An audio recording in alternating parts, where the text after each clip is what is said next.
Well, hey, all you wiretappers out there, Gary Jenkins, retired Kansas City police detective in the intelligence unit. We just did Cork Civella, Carl Civella, and I left a couple of stories out that I thought were pretty good. And plus, I was involved in one, and some members of the unit were involved in the other. So, anyhow, let me tell you those stories as a little bonus for episode. And I could have gone back and tried to insert these in, but that's kind of a pain. So I just did another little short podcast here. Back in 1981, we had a couple guys, Harold Nichols and Randy Collins were out driving around, doing their thing, looking for mob guys, going to the city market, going to the trap, the social club, and some of the other usual haunts, maybe if they had a business that you knew they hung out at. And then maybe you'd pick up on them and you'd follow them to see where they went. If you find them going to a spot that you never heard of before, that's how we got those phones on Tuffy the Lunatic calling Las Vegas, is following Tuffy and finally get him going in this hotel. Then you catch him going there again, and somebody runs inside and you see him on the phone, like, bam, you got it.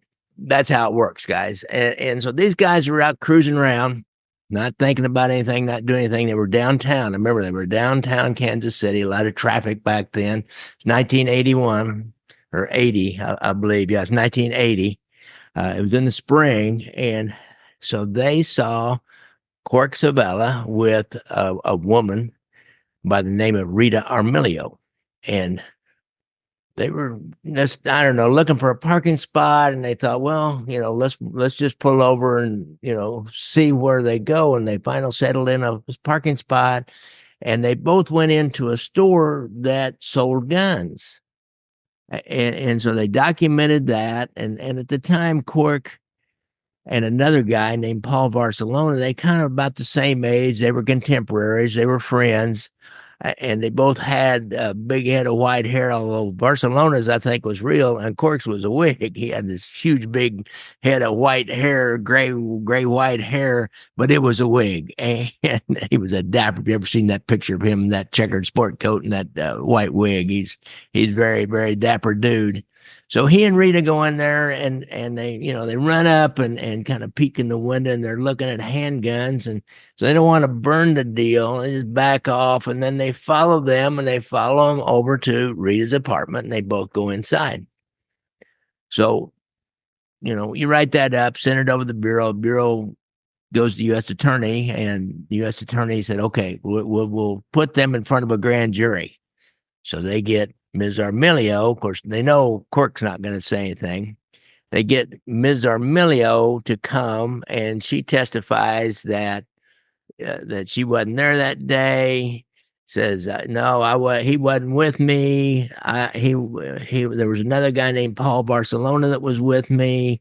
I did go into that store. We did look at guns. I did buy one because they found the records by then that she bought a 38 caliber handgun. But she said, I did not ask Mr. Civella to go with me to get that weapon. I know that he's not supposed to be anywhere near guns or around guns, and I know he's got better sense. He would not have gone if I'd have asked him to. And, I just wanted that gun. Then they call Civella, and he says no. They call Barcelona, and he says no. Cork says, I wasn't there. Cork actually wouldn't refuse to testify. And in the end, then they charged her with perjury for saying that Paul Barcelona was there because they got the policemen, Nichols and Collins, to testify without a doubt in their mind that was Cork Civella and not Paul Barcelona. Bam, perjury. So they charged her with perjury, and they ended up giving her like 6 months and 2-year probation, some kind of a fine for impeding and hampering a grand jury investigation of whether Cork Civella unlawfully possessed a firearm. So that's one little story about Cork. And here's another one that involved me, actually. And again, I was out like those guys, only it was nighttime. I was out cruising. Around by myself, and I happened to see Cork, and he had this, at the time it was a salmon Lincoln Continental, a mark. He loved those marks. He had ones with the looked like a spare tire in the trunk. And he had a salmon one, colored one then, and then he got a lime green one after that. I think I mentioned that last week or in the other podcast, the other show. Anyhow, I see Cork, and he's over in the what we call the north side, just outside of the north end of Little Italy, and he's headed east on Independence Avenue. So I just fall in behind him. There's no other cars on the street, but I haven't been following him for a long time, and so I just drift along behind him. I can see him a couple of blocks up in front, and he pulls into this joint called the Country and Western Playhouse. It's owned by a mob guy named Sal Manzo, and it's a real well-known mafia hangout. But it's a big club, Country and Western Playhouse. They had country and Western music. They had a band, and they always, when they had a band, they had dancing, and it was hopping, it was rocking and rolling. So I let him go on in, and I kind of sit outside a little bit, check the parking lot, see who all's inside, if I recognize any cars. And finally, I park and I go in. I sit down at the bar and order a drink, and kind of look. You turn around and look around, and people up on the dance floor, and I see a large party over in the corner, kind of a special little secluded corner, and there's Cork sitting in the middle. Really a bunch of young people. I didn't know any of them. There's one young gal that was sitting next to him that he was like chatting up pretty good, and he was probably 60, 65 at the time, and much younger than I am now, but he seemed like an old man to me because I was probably in my 30s, early 30s, and this girl was probably in her middle 20s. She was attractive, and they were chatting up, and then pretty soon they get up on the dance floor and they dance. This old guy kind of shuffles around a little bit. It was kind of humorous to watch. And then there's a guy sitting next to me, and I feel his eyes. He's just staring at me. And finally, I turn, "How you doing, dude? What's up?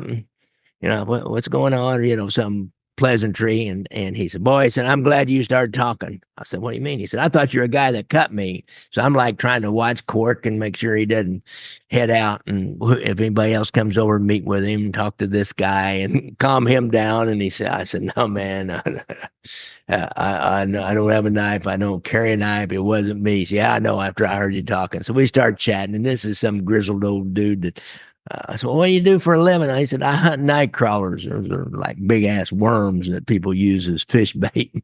And he looked like he hunted night crawlers for a living. Thank God that he realized that I wasn't the guy that cut him, because that sucker might have cut me.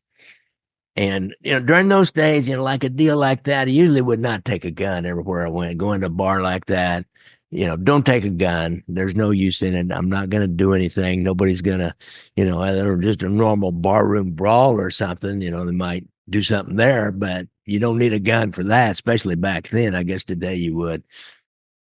I keep watching Cork and chatting this guy up, and pretty soon he and this girl, as it's getting kind of closer, around 1 o'clock, and closing time was 1:30, and they get up to leave, and so I make my amends with this guy. I said, "Dude, I got to go. It's been nice talking to you."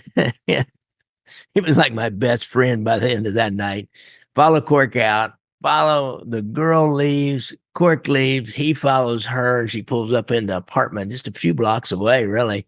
They both go inside, and, I can see a light come on, and so I can go find out what apartment number it is, and later on, and then find and get the tag off her car so I can figure out who this is. And I don't even remember who she was now, but it's just, another little night in the life of Cork Civella. And there's one more. We were watching, I've told this story, I told it in my movie Brothers Against Brothers, and I've told it before. I won't belabor you with too much, but there had this war going on between the Sparrows and the Civellas. And Carl Sparrow had been wounded and made into a paraplegic, probably by Tuffy, with a shotgun at a shootout or a shooting that happened at the Virginia Tavern at Admiral in Virginia. So we are now, myself, Harold Nichols, and I think Bobby Arnold was there. And so we're watching Carl Sparrow. Our job is to watch him and make sure nobody kills him. And we did that for quite a while. So he's at the Virginia Tavern. He's just sitting in there by himself. He's got his Cadillac out and back with his license plate that has Spero Sparrow on it. He was right in their face all the time, sitting in there by himself. in the middle of the afternoon. Hardly nobody, a few people came and went. So we're just sitting back watching, smoking and joking, and we see Joe Ragusa drive by. Then he disappears. And we find out later that he went to a phone and he called Cork. And he tells Cork, he says, Cork, he said, he's there all by himself, nobody around. And Cork says, did you see any agents around? He said, no, I didn't see any agents at all. Was a G around? No, there's no G.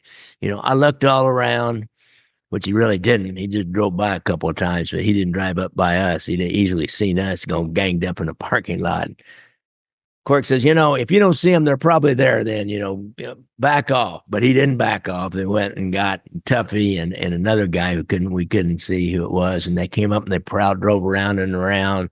As we moved in, you can't really just let that go. You can't just sit back and wait there and run in and shoot somebody and then run back out maybe. Kind of have to, you try to interrupt it in some manner. It's a dicey situation. So we drive in closer and they spot us and they take off at a high rate of speed. Actually followed me for a little bit and took off at a high rate of speed. When they got up next to me, they glanced over and they saw me and they, I'm in this kind of down the heels neighborhood. And, I'm a 30-something white guy, reasonably fit and all that. I mean, I just probably had cop written all over me. We never got all raggedy and had long hair and beards for the most part. Anyhow, so that's a few more stories about Cork Civella I forgot to put in there. So thanks a lot, guys. Don't forget to like and subscribe. Don't forget to, if you got a problem with PTSD and you've been in the service, get that hotline number off the VA website. And if you have a problem with drugs or alcohol, if you're in the service, go to the VA. But if not, check out Angelo Ruggiano, a former Gambino guy.